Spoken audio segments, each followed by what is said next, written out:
좀 날씨가 다시 약간 차지는 것 같아서 긴장하신 분들이 계신데 인사 한번 할까요? 옆에 앉아주셔서 너무 고마워요. 이렇게 이렇게 인사합시다. 예. 우리가 지난주부터 창세기 강의가 시작되었습니다. 아브라함 생일을 마치고 이삭의 생일을 시작했는데 바로 이삭의 이야기보다는 야곱과 에서가 출생하는 이야기도 또 오늘 본문도 분명 이삭의 생일을 강의한다고 했는데 야곱과 에서의 다투는 장면을 우리가 보게 됩니다. 이미 이삭은 아브라함의 생애 속에 많이 편입되어 이야기가 나왔고요. 또 사실은 야곱의 이야기 속에 이삭의 이야기가 계속 포함되어 나오는 것을 볼 수가 있습니다. 그런 이유가 무엇일까? 이삭이 제일 오래 살았는데요. 3대 족장 중에 요새까지 쳐도 제일 180세까지 살은 이삭인데도 불구하고 이야기가 가장 짧고 또 너무 평범해요. 다른 인물들의 드라마틱한 요소가 없이 너무너무 평범한 인물로 그려져 있습니다.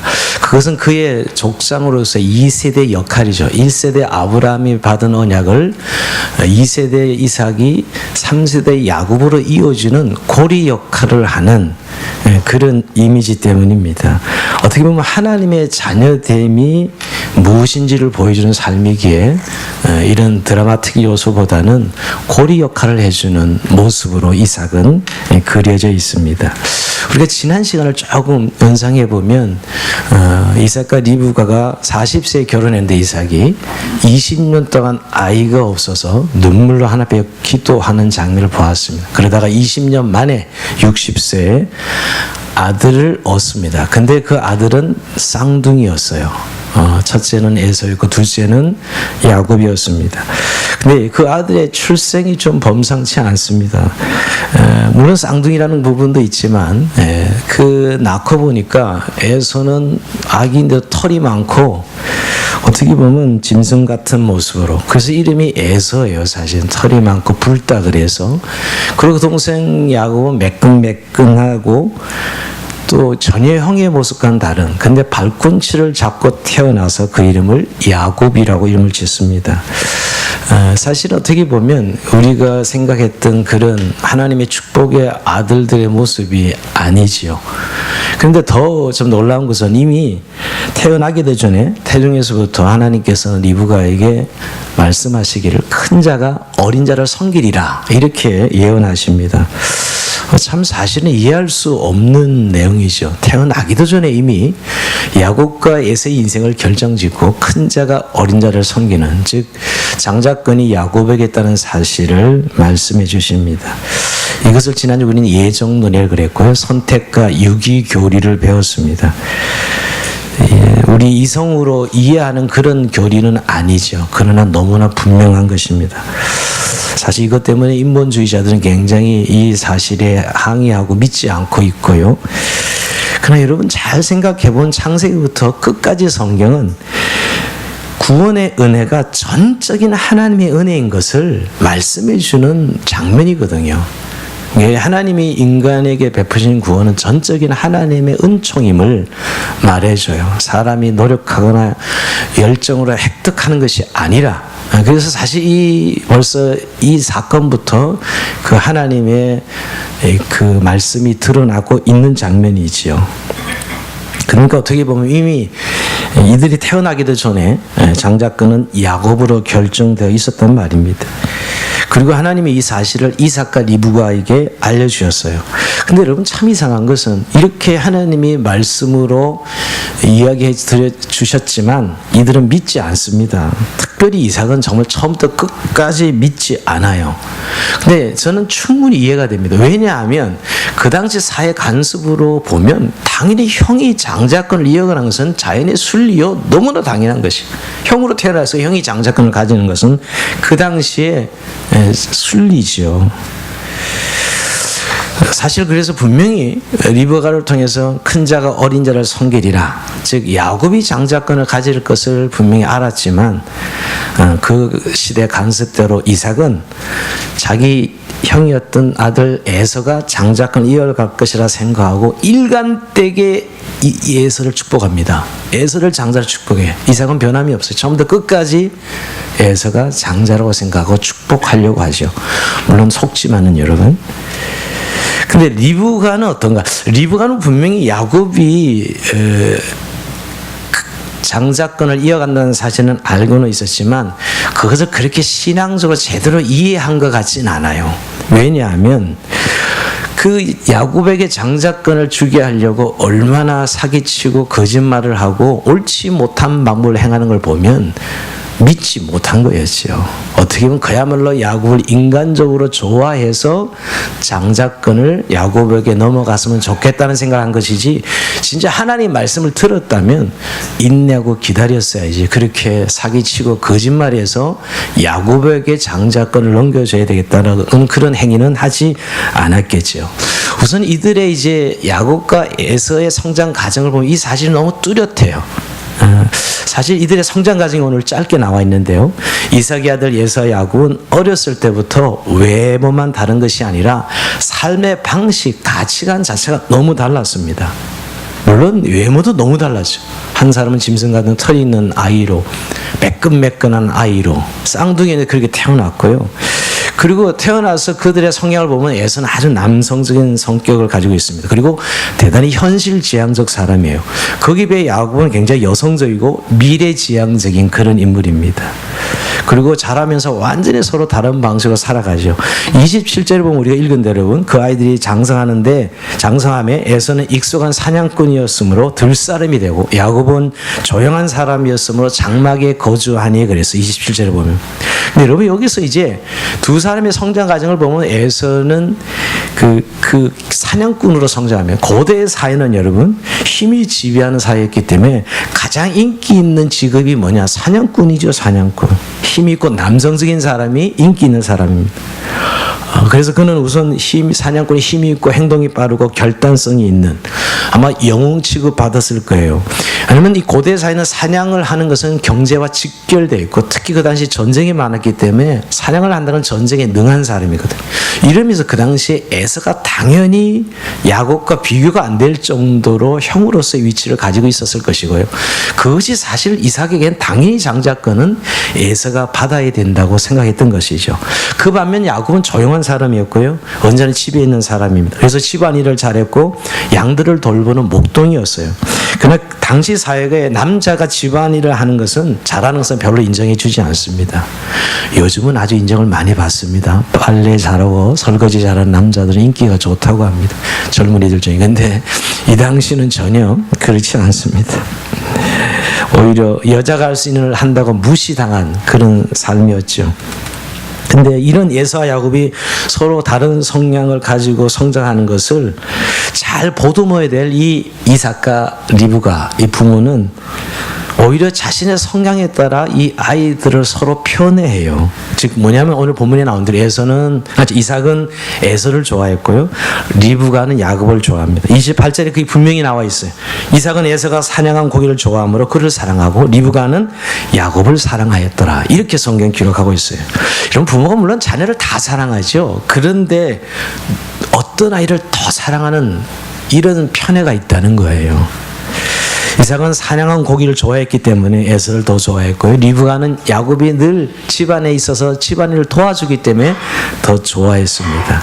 근데 이렇게 편애하면 안 되는 거 아시죠? 이거 굉장히 우리 자녀들에게 큰 상처가 된다는 걸 잘 아셔야 됩니다. 그리고 대부분 여러분들 마음에 어릴 때 상처는 부모님의 편애예요. 꼭 보면 항상 장자 따지고 남자아이 따지고 큰 이 장녀 따지고, 그리고 또 공부 잘하는 개, 말 잘 듣는 아이, 이렇게 편애하는 부모가 있죠. 인간이 참 이를 어쩔 수 없이 그렇게 더 마음이 가는 자녀가 있는 것 같긴 해요. 그래서 여러분 그런 것들이 자녀들에겐 굉장히 상처가 됩니다. 우리는 세상적인 기준으로 자식을 사랑해서는 안 됩니다. 여러분 큰아이를 더 좋아한다든지 아니면 공부를 잘하고 말 잘 듣는 아이를 더 사랑하거나 좋아해서는 안 되죠. 왜냐하면 하나님께서 부모에게 자녀를 주신 것은 하나님 뜻대로 키우라고 주신 것이지요.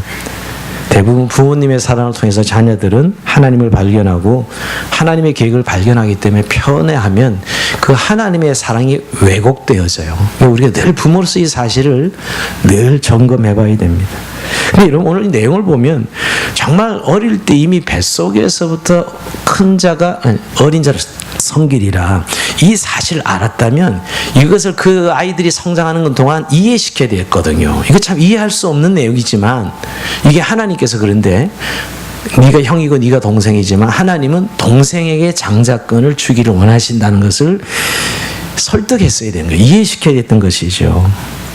근데 사실은 그렇죠. 너가 힘이 세고 사냥을 잘해서 그래서 장자가 되는 것이 아니라 하나님께서 이것은 정하신 것이다 라고 했어야 되는데 에서는 자기가 힘이 세고 사냥을 잘하고 아버지에게 인정을 받았기 때문에 당연히 자기가 장자라고 장자권을 이어받을 것이라고 생각했을 것입니다. 사실 뭐 리브가도 마찬가지지요. 사실은 그 야곱을 더 사랑하는 것이 집안일을 잘 돌보고 또 늘 이렇게 자기 말을 잘 듣기 때문에 더 사랑한 거예요. 그러니까 이삭은 사냥을 잘해와서 맛있는 고기를 공급하고 힘이 세고 우리 가문을 이어갈 참 든든한 아들이야 이런 관점에 더 사랑한 것이죠. 근데 사실 이 편애가 결국은 이 두 자녀를 원수되게 만들고요 이 분지박살나게 만듭니다. 우리가 잘 아는 대로 여러분 결국부터 이야기하면 결국 원수지간 되잖아요. 야곱과 에서가 말이야. 사실 이삭이 할 일은 큰아들이 잡아다 주는 고기나 들짐승의 고기를 먹는 것이 아니었어요. 에서가 아무리 남성적이고 사회에서 인정을 받는 자라 하더라도 그것을 가지고는 하나님 앞에 나갈 수 없음을 이야기해 줬어야 되죠. 적어도 여러분 아브라함이 이삭에게 신앙을 물려주는 그런 삶을 이삭은 잘 알고 있었잖아요. 그렇다면 아무리 에서가 사냥을 잘하고 인기가 있고 하더라도 그것으로 장자권을 이어받는 것이 아니다 가르쳤어야죠. 오히려 하나님의 겸손하여서 동생 야곱을 받아들일 수 있는 마음을 준비시켜 했던 것이에요. 신앙에 있어서는 동생이 형이 될 수 있다는 사실을 가르칠 필요가 있는 것이죠. 근데 이삭은 에서를 너무 높였어요. 그러니까 에서를 당연히 장자가 생기기 때문에 이게 통하지 않는 것이죠. 그래서 여러분 오늘 보면 에서는 야곱을 미워했고 야곱을 박해하고 핍박해요. 사실 이런 일들이 결국 부모로부터 일어난 것이죠. 리브가도 마찬가지입니다. 정말 하나님의 말씀을 깨달았다면 어떻게 해서든지 에서와 야곱이 서로 미워하지 못하도록 중지하고 하나님의 뜻을 잘 일러줬어야 되는데 오히려 야곱을 편애하고 옳지 못한 방법으로 야곱에게 장자권이 가게 하려고 별수한 방법을 다 씁니다. 사실은 우리가 리브가는 하나님을 믿은 것 같지만 믿지 못했던 거예요. 그렇게 할 이유가 뭐겠죠? 정말 하나님께서 이미 약속하신 거라면 이루어질 줄 믿고 기다렸어야죠. 결국은 이 두 부부의 편애로 인하여서 결국 이 두 형제는 완전히 원수지간이 됩니다. 결국 하나님의 뜻과 계획보다 자신들의 성향과 자신들의 인간적인 것을 더 앞세웠던 것이죠. 그러지 않아요? 그러니까 이삭은 어떤 그 형으로서의 가진 그런 힘과 사냥을 하는 그런 생각 때문에 장자권, 또 이 리브가는 하나님의 말씀을 깨닫긴 했지만은 결국은 자기의 생각대로 인간적인 정 때문에 야곱을 장자로 세우려는, 그리고 또 작은 아들을 향한 그런 안타까운 마음들, 뭐 그런 어떤 인간적인 정 때문에 장자권을 가져야 된다고 생각했던 거예요. 결국 이 일로 그 둘은 원수가 되고 서로 헤어지고 야곱은 야반 도주를 해야 되는 그런 상황까지 가게 됩니다. 자, 오늘 그런 상황에서, 그런 가정의 분위기에서 오늘 사건이 발생합니다. 오늘 사건이 어떤 사건이죠? 일명 팥죽 사건입니다. 팥죽. 예. 팥죽 지난 성탄 전야 때 많이 드셨죠? 완전히 오리발 내미시네요. 드셨어요 그때요? 입사를 밤에 열심히. 예. 맛있게. 근데 오늘 팥죽 사건이에요. 오늘 동지도 아닌데 여러분. 자, 오늘 야곱이 집에서 팥죽을 쓰고 있었어요. 집사람이었으니까 당연히 그런 일을 하는 건 자연스러웠죠. 근데 사냥 나갔던 에서가 막 지치고 시장에서 집에 돌아옵니다. 너무나 지치고 굶주린 에서는 죽을 쓰고 있는 야곱에게 야, 그 팥죽 좀 내게 줘. 이렇게 얘기하죠. 오늘 29절 30절이 그 내용이 나옵니다. 야곱이 죽을 쑤었더니 에서가 들에서 돌아와서 심히 피곤하여 야곱에게 이르되 내가 피곤하니 그 붉은 것을 내게 먹게 하라 한지라. 붉은 것인데 에서의 별명이 에돔이에요. 붉은 것이에요. 붉은 것. 동지가 우리나라에 죽을 써먹는 얘가 뭐 악기를 쫓는 그런 의미가 있어요. 이 붉은 것, 이 에서의 별명도 그래서 에돔이거든요. 그 얘기를 오늘 성경이 다뤄놓고 있습니다. 어쨌든 배가 고플 죽을 지경인데 야, 나 좀 저 먹을 거 좀 줘. 그 죽 좀 나 좀 줘. 이렇게 하네요. 죽이라 그러잖아. 야, 그거 나 줘. 이렇게 그랬을 거예요. 근데 야곱은 쫙 이렇게 멀뚱히 죽만 계속 적고 있는 거예요. 달라고 지금 있는데 전혀 노코멘트 하고 있다가 기발한 생각이 떠올랐던 거예요. 야곱에게. 어떤 기발한 생각? 내가 이 죽을 장자권이랑 바꿔야 되겠다 하는 생각이 든 것이죠. 참 이거 기발한 아이디어인데 여러분. 오늘 31절에 보면 야곱이 이르되 형의 장자의 명분을 오늘 내게 팔라. 즉 야곱 팥죽과 장자의 권리를 바꾸자고 제안합니다. 근데 여러분 이게 참 팥죽으로 장자권을 팔고 사고 할 수 있는 거예요. 잘 생각해 보세요.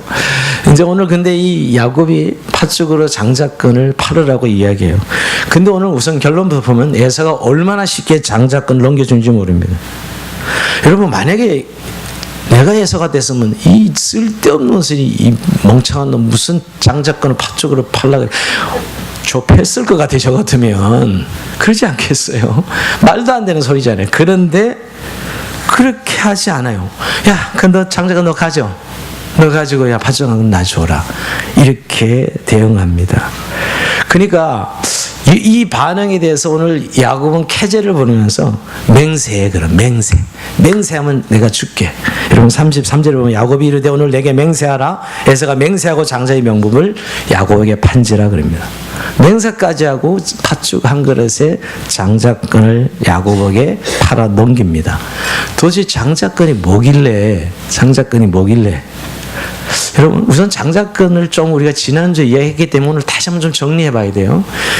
그 당시 사회 통념의 장자권은 형이 장자가 부모의 재산을 배로 물려받는 것을 의미해요. 그리고 그 제사의 권한을 가지고 우리가 말한 대로 그 재산을 더 배나 상속받을 수 있는 것이죠. 그 당시도 장자에게 부모 봉양의 의무가 있었기 때문에 이런 장자권이 있었습니다. 그러나 오늘 성경에서 말하는 장자권은 그런 사회 간섭적인 의미의 장자권이 아니에요. 적어도 이들에게 받은 장자권은 아브라함이 이삭에게 넘겼던 아브라함은 이삭의 하나님 그 영적인 장자권이에요. 언약의 족장의 장자권이지요. 결론부터 말하면 구원의 장자권이에요. 사실은 하나님 아브라함 네게 복이 될지라 모든 민족이 너로 인해 복을 얻을 것이라. 이 아브라함이 받았던 이 영적 축복의 언약의 축복의 장자권을 이어받는 것이지 그런 단순히 재산의 문제가 아니었어요. 여러분이 잘 아는 대로 이 성경을 통해 우리가 아는 이 장자권이라는 것은 족장 아브라함과 이삭과 야곱의 하나님, 그래서 이스라엘의 민족 단위로 넘어가죠. 이스라엘 민족 단위를 통해서 그 계획을 통해서 메시아가 오기까지, 그리고 예수 그리스도를 통해서 이제 그가 마다리에 대해서 우리가 모두 그리스도 예수 안에서 얻는 하나님의 자녀됨의 상속권, 이게 장자권이죠, 여러분. 신약적으로 말하면 하나님 백성됨이에요.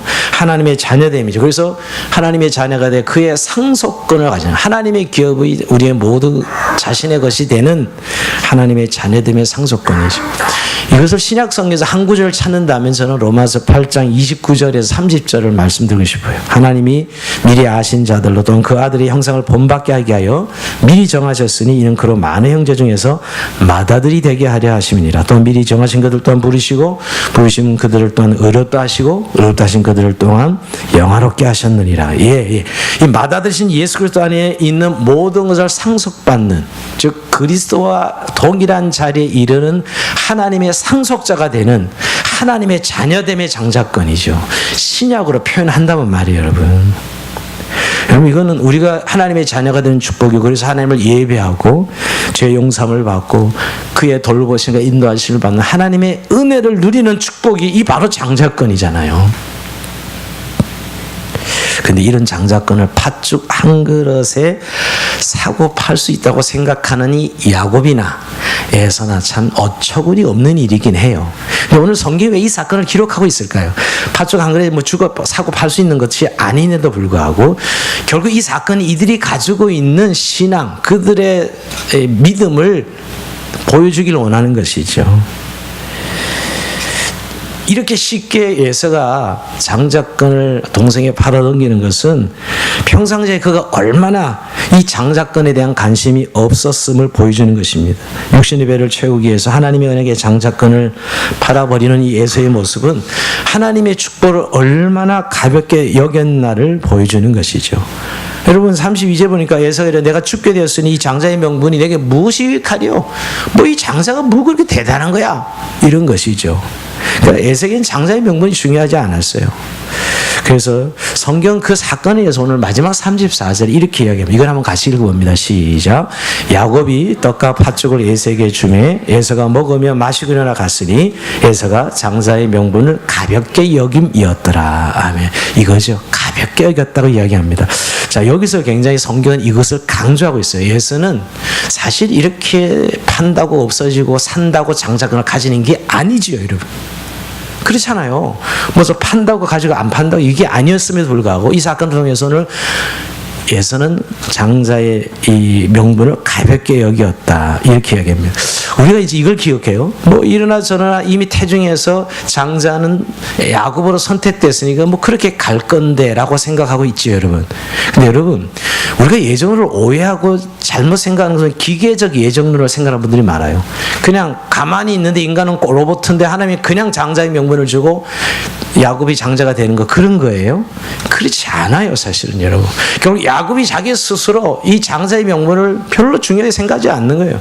그 신앙적인 삶에 대해서, 족장으로서의 그런 하나님께 주신 축복에 대해서, 예배자의 축복에 대해서 하나님을 자기 아버지로 믿고 사는 이 신앙에 대해서 그는 소홀히 여겼던 거예요. 그것이 결국 오늘 장자의 명분을 잃어버리는 것이지, 예정되다 해서는 그냥 그대로 그 기계적으로 운명적으로 되는 것이 아니죠, 여러분. 야곱이 자기가 장자의 명분을 잃어버려요, 자기가. 그런 선택하는 삶을 선택한 거죠, 자기가. 근데 물론 하나님의 주권적 약속은 이미 예정되어 있고 그 안에서 에서는 그런 삶을 자기가 선택한 것이에요. 이 부분은 또 깊이 있게 얘기해 드리면 나중에 한번 다루기로 하고요.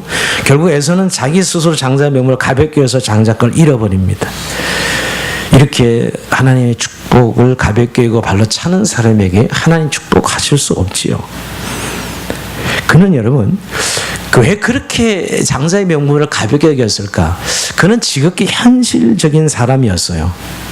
당장 먹고, 당장 편하고, 당장 재밌게 지내는 것을 좋아하는, 어쩌면 그는 사냥을 하면서 모든 것이 한순간에 실력에 결정되는 것을 알았던 사람이에요.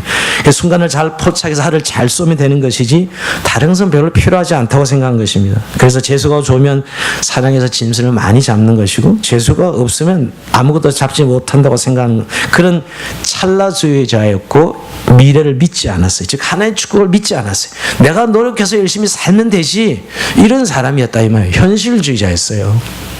미래, 하나님의 축복, 인도하신 도우심, 그거 별로 생각하지 않고 살았던 사람입니다. 즉 하나님께서 이루실 일과 주실 복에 대한 관심이 없었던 사람. 배고파 죽겠는데 무슨 장자 뭐 명분이 뭐가 쓸데 있어, 이런 현실주의자 말이에요. 네. 요사이도 많습니다, 여러분. 제가 예전에 전도할 때 보면, 뭐 떡이 나오냐, 뭐 밥이 나오냐, 예수 믿는다고 내 주먹이나 믿으라고 옛날 전도할 때 그런 사람들 참 많습니다. 현실주의자가 현실을 보면 신앙은 참 어리석기 짝이 없는 거잖아요. 뭐 저렇게 보이지도 않는 거 그냥 뭐 어떤 마음에 일어나 받고자 왔다 갔다 하는 그런 기독교 신앙을 이해하는 사람들은 오늘 이런 에서 같은 사람인 거예요. 철저한 무신론자요. 무슨 하나님, 무슨 내세의 소망을 얘기하냐는 거죠. 근데 성경은 이런 에서를 여러분 신약에서 한 번 더 다루고 있어요. 자, 어디서 다루고 있죠? 히브리서 12장 16절에 다룹니다. 한번 같이 읽어보겠습니다. 시작. 음행하는 자와 혹 한 그릇 음식을 위하여 장자의 명분을 판 에서같이 망령된 자가 없도록 살피라. 여기서 신학에서 다시 에서를 망령된 자라고 합니다. 장자의 명분을 가볍게 하는 에서를 망령된 자. 망령된이라는 번역의 헬라어 바벨로스라는 단어인데요. 그런 문지방이라는 데서 파생된 단어. 그러니까 문지방을 짓밟다 의미입니다. 하나님의 언약의 장자권을 문지방 짓밟듯 밟았다는 의미예요. 즉 육신의 배로 불리는 떡과 팥죽이 장자권보다 훨씬 소중하게 생각하는 사람. 근데 성경은 이를 망령된 자 이야기합니다. 결국 여러분 하나님의 구원과 하나님의 생명에는 관심이 없고 오직 눈에 보이는 현실과 그 자기가 현실적으로 살아내는 것에만 관심이 있는 사람이죠. 근데 오늘 이 에세 이야기는 오늘날도 전 동일하게 진행되고 있다고 생각합니다. 팥죽 한 그릇에 신앙을 팔아먹는 이런 행위들이 결국 오늘날의 에서가 아닐까요? 여전히 팥죽 한 그릇의 가치가 훨씬 더 높다고 생각하는 것이죠. 그럼 뭐 내세 어떤 그런 신앙, 그런 믿음, 소망 이런 것보다 당장 우리의 배고픔을 채워줄 수 있는 팥죽 한 그릇이 훨씬 더 소중하다고 생각하는 사람들, 그것이 에서가 아닐까요? 사실은 정말 하나님의 자녀됨의 영광스러움보다는 그 팥죽 한 그릇이 주는 배고픔을 면할 수 있는 그런 현세적인 물질이, 현세적인 부와 현세적인 명예가 훨씬 더 중요하다고 생각한다면 오늘 이 시대의 에서라고 볼 수가 있습니다. 정말 그래서 오늘 그 망령된 행위라고 성경은 이야기하고 그런 삶을 살지 않도록 두려워해야 된다고 성경은 이야기합니다. 네, 여러분 사실 근데 우리가 뭐 이혼론적인 그런 관점에서가 아니라 오늘 이 팥죽 한 그릇과 장자권을 대비시키고 있는데요. 결국 그것을 가볍게 여기기 때문에 팥죽 한 그릇에 장자권을 팔아먹은 에서를 보면서 여러분 이미 신약에서 이런 이야기를 수없이 하고 있다는 거 아셔요? 우리 지난주에도 네 가지 밭, 씨 뿌린 자의 비유를 통해서 네 가지 밭의 비유를 예수님이 드셨습니다. 길가, 돌짝밭, 가시떨기밭, 좋은 밭이 있었는데 사실 중요한 거는 뭐 길가밭이야 떨어지자마자 마귀가 와서 그 씨를 먹어버려서 아예 싹도 나지 않았으니까 별로 생각할 거 없습니다. 근데 두 번째, 세 번째, 네 번째 좋은 밭이야 열매 맺었습니다. 돌짝밭에 떨어질 때 이 기쁨으로 말씀을 받으나 어디 기쁨 말씀 환난이 오고 핍박이 오니까 결국 그 말씀이 돌밭에 딱 걸려서 싹 더 이상 진행하지 못하는 것이고, 그리고 믿음 생활하다가 아니 예수 믿으면 잘 된다고 생각하고 뭔가 될 줄 알았는데 보니 예수 믿고 고난도 오고 어려움도 오면 이게 내가 정말 예수 믿는 건 맞는가, 이런 사실에 부딪혀서 신앙이 흔들리는 사람, 결국 그 두 번째 밭이죠. 세 번째 가시떨기 밭은 그런 대로 잘 자라며 그러다가 마지막 가시떨기 덤불에 막혀서 자라지 못하는데 예수는 그렇게 합니다. 돈의 유혹과 욕심과 유혹을 이겨내지 못하고 세상과 타협하는 신앙을 말하는 것이죠. 여러분 우리가 예수의 신앙을 보면서 그런 거 아니겠어요? 결국은 열매 맺지 못하는 것이죠. 그래서 신앙을 중단하고 포기하게 되는 그런 사람들이 에서라고 이야기합니다. 근데 여러분 오늘날 교회 모습을 봐도 동일합니다. 우리 한국교회는 정말 이단들이 성행하고요. 왜 이렇게 이단교회가 잘 될까를 보면 이거 무관하지 않습니다. 너무나 현세적인 것, 눈에 보이는 것을 즉각적으로 보여주고 그것을 이룰 수 있다고 가르치는 것이죠, 여러분. 예. 정말 교회에서 가르쳐야 될 내용이 뭐예요? 신앙과 믿음의 성숙을 이야기하고 하나님 백성됨의 영광스러움과 그 믿음과 소망을 사실 우리가 늘 말씀 안에서 배우고 어떻게 보면 전진해 가는 것이 교회의 생활임에도 불구하고 교회가 잘 되는 교회는 뭐 기적이 많이 일어나는 교회, 뭐 병이 많이 낫는 교회, 또 부자들이 많이 나오는 교회, 이런 교회들이 사람들이 모이거든요. 어떻게 보면 자연스러운 일이지만 그게 과연 정상적인 교회의 모습일까? 쉽게 말하면 교회에서 팥죽 나눠준다 그러면 막 모인다는 거예요. 선교지도 마찬가지. 눈눈에 보이는 걸 나눠주면 모이죠, 여러분. 당장 현실이 필요한 것을 준다 그러는데 안 모일 사람이 어디 있어요? 어떻게 보면 이 시대는 신앙보다는 팥죽에 관심이 있어요. 어떻게 보면 그 모이는 이유도 그 신앙으로 팥죽을 얻어내려고 우리가 신앙생활을 하고 있는지도 모릅니다. 정말 하늘 소망보다는 영적인 축복보다는 당장 보이는 팥죽을 좋아하는 것이죠. 저는 이런 가정을 좀 해봐요. 만일 야곱이 배고파 죽겠던 에서에게 야, 팥죽 줄 테니 형이 잡아온 사슴 한 마리 나랑 바꿔. 이랬으면 여러분 에서가 바꿨을까요? 아니요, 절대 안 바꿨을 거예요. 이 쓸데없는 소리도 좁혔겠죠. 그리고 뺏어 먹었겠지. 야, 형, 그 할 쏘는 할가 나랑 팥죽과 바꿔 먹어. 그래서 두드려 맞았을 거예요. 절대 안 바꿨을 거예요. 제가 왜 얘기를 드리냐면 결국 에서가 장자권을 쉽게 내준 것은 여러분 에서 안에 그 마음에 결국 보이지 않는 게 하나님의 언약이 보이지 않는 것이 소망이라는 우리가 말하는 믿음이라는 것이 보이지 않는 것이에요. 사람들은 눈에 보이지 않는 것은 소중히 여기지 않습니다. 근데 여러분 잘 생각, 우리가 눈에 보이는 것이 전부냐고요. 그렇지 않거든요. 눈에 보이지 않는 것이 얼마나 많은데 대부분 정말 소중한 것들은 눈에 보이지 않는 것들이에요. 사실은요. 저는 이 마태복음 4장에 예수님이 시험을 받으시죠. 3가지. 시험 받을 때 마귀가 뭘로 예수님을 유혹하냐면 전부 보이는 것으로 유혹해요. 첫 번째 시험이 이 돌덩이 갖다 놓고 야, 하나님의 아들이 이 돌덩이를 떡덩이로 만들어 먹으라 그러죠. 근데 예수님은 그런 능력을 가지신 분이에요. 우리야 뭐 그런 능력이 없으니까 그런 유혹도 안 되지만 이 돌덩이를 떡덩이를 만들어 먹어라. 그 40일 금시에 배고파 죽겠는데 이 돌덩이를 떡으로 만들어 먹어라. 눈에 보이는 육의 양식으로 유혹하는 것이에요. 여러분 두 번째 시험이 결국 성전 꼭대기에 올라가서 하나님의 아들이 한번 뛰어내려봐. 천사가 너를 싹 받을 거야. 한번 기적을 보여보라는 거죠. 네, 근데 예수는 여기에 응하지 않아요. 눈에 보이는 결국 부와 명예를 통해서 보이는 것을 유혹하는 것이죠. 세 번째는 천하만국 영광을 다 보여주면서 한 번만 저라면 다 이거 줄게. 이렇게 유혹해요. 결국 여러분 마귀가 예수를 유혹하는 거 다 보이는 것이에요. 그게 결국 돈이요, 명예요, 권력이요, 이것들이죠, 여러분. 근데 참 우리가 누리는 언약의 축복은 이런 것들이 아니라는 거예요. 물론 그것이 우리의 삶에 너무나 중요한 삶의 유용한 것들이지만은 우리가 누리는 축복이 그것이 아닙니다. 눈에 보이지 않는 것들. 여러분 히브리서 11장에 믿음을 뭘로 정의하고 있어요? 믿음은 바라는 것들의 실상이요 보이지 않는 것들의 증거다 그래요. 보이지 않는 것의 증거가 믿음이다 그럽니다. 우리가 소망하는 하나님의 나라, 영생, 부활, 이 모든 것들은 우리 안에 지금 시작은 되었지만 아직 완성되지 않았기에 드러나 있지 않아요. 그죠? 안 보여요. 사실 하나님의 나라, 부활, 영생, 우리 안에 지금 시작은 됐지만 아직 완성되지 않았죠. 그래서 우리는 이런 것들을 소망이라 그럽니다. 아직 완성되지 않고 드러나지 않았어. 근데 분명히 우리 안에 시작된 것은. 그래서 여러분 고린도전서 13장 12절에 이렇게 이야기하는 거 한번 보실래요? 우리가 지금은 거울로 보는 것 같이 희미하나 그때는 얼굴과 얼굴 대하여 볼 것이요 지금은 내가 부분적으로 아나 그때는 주께서 나를 아신 것 같이 내가 온전히 알리라. 지금 바울이 이렇게 거울로 보는 것 집에 희미하죠, 여러분? 지금 거울 보면 분명한데 그 당시 2000년 전 거울은 청동 거울이었어요.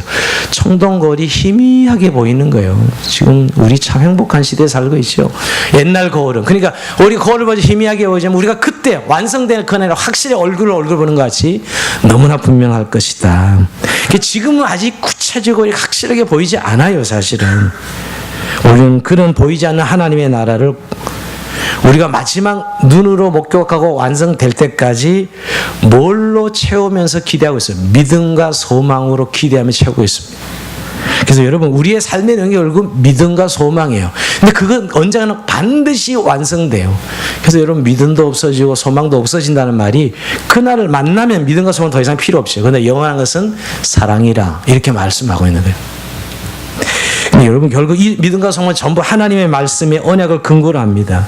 그러니까 하나님의 약속을 신뢰하고 믿음과 소망을 붙들고 가는 게 신앙생활이에요. 그러니까 우리가 자꾸 신앙생활을 이 땅에 보이는 것을 소유하고 뭔가 보이는 것을 만드는 것을 자꾸 신앙생활이라고 생각하니까 쉽습니다. 아니에요. 오히려 반대죠, 여러분. 그 보이는 것을 잘 활용해서 그 보이는 것을 투자해서 보이지 않는 영원한 하나님 나라를 사는 천국의 보화를 쌓는 삶이 신앙생활이에요. 제가 이제 오늘 한 주간 묵상하면서 저는 정말 내 삶에 기도하는 내용을 좀 잘 살펴봤어요. 물론 저는 오랫동안 이제 목사로 훈련하면서 구하는 것이 정말 하나님의 나라의 것을 구해야 된다는 걸 너무나 잘 알죠. 그런데 저 역시 구하는 것이 얼마나 현세적인지 몰라요. 맨날 돈 달라고 기도합니다. 저도 그래요. 늘 하나님 오늘 교회 돈이 필요하고 성교에 돈이 필요하고 돈 달라고 돈 없으면 교회도 운영이 안 되고 선교를 할 수 없어요. 돈 달라고 기다려요. 또 늘 환자에서 늘 환자들 고쳐달라니 하나님 좀 고쳐주세요. 병원 수술하지 않고 한 번 만져주시면 끝나는데 수술비 그냥 세이브 되는데 좀 고쳐주세요. 늘 그런 기도하죠. 또 좀 일 좀 잘 되게 해주시고 교인들이 늘 좀 행복하고 즐겁게 교회 오면 좋겠습니다. 목사도 늘 이런 기도를 해요, 사실은. 가만히 기도 내용을 보니까 정말 하나님 나라와 그 의를 구하는 기도, 정말 내 영적 삶이 깨어서 주님을 더 사랑하고 의지하고 내 믿음의 성장과 그 세계가 더 확장되기 위한 기도보다는 실제 이런 내용, 현실적 기도가 많다는 거예요. 어떻게 보면 인지상정이죠. 우리의 살아가 힘들게 살아오는 현실에 있어서. 또 물론 주님이 일용할 양식을 구하라 그러셨고 그 자체가 잘못된 건 아니에요. 그러나 문제는 그것만 구하게 되는 신앙생활 말이에요. 그리고 사실 그것 때문에 신앙생활을 하는 신앙생활. 내 삶의 안녕과 평안을 위해서 주님을 자꾸 구하는 신앙생활. 이게 바른 신앙생활이냐고요. 아니에요. 그런 신앙생활은 성장하지 않아요. 하나님 인격적으로 만나지 못하게 해요. 여기만 머물러 있게 되는 것이죠. 정말 우리의 신앙 성장과 변화를 통해서 정말 주님이 우리를 향한 계획을 이해하고 하나님의 뜻하신 이 계획을 이해하고 소명을 감당하는 자로 하나님 나라의 구원의 완성의 날마다 믿음의 다른 박제를 통해서 내 인격과 삶이 그리스도화되고 변화되는 삶 말이에요. 이것이 오늘 주님이 우리에게 기대하는 것이거든요. 즉 뭐냐면 이런 생활도 우리가 믿음 생활하지만 우리의 뜻대로 안 되는 게 너무 많잖아요. 오히려 신앙생활하면서 어려움을 당한 사람들을 많이 봅니다. 왜 저런 어려움을 당할까, 예수 믿는 사람이. 참 그럴 때마다 목사이지만 참 마음에 너무너무 아파서 그 문제를 하며 나갈 때가 많아요. 저런 슬픔, 저런 고통을 좀 면해 주시. 믿음 있는 분인데 말 하나님, 당신의 자녀인데 그런 생각을 많이 합니다.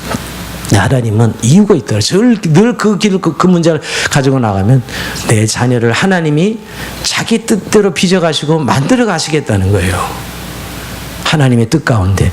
결국 그 모든 것들이 없어지고 또 그 모든 것들이 사라져도 우리는 그걸 끝까지 붙들고 가야 되는 하나님의 자녀인 장자권을 우리가 가지고 있다는 거예요. 문제는 왜 우리가 그런 것들에 연연해 말아야 되지 않나. 사실 우리 예수 믿다가 고난당하면 막 부들부들 떨면서 하나님이 왜 나를 이렇게 대하시지 하고 하나님과 관계가 소원한 사람이 꽤 많습니다. 여러분, 하나님과 거리가 있는 거 아세요?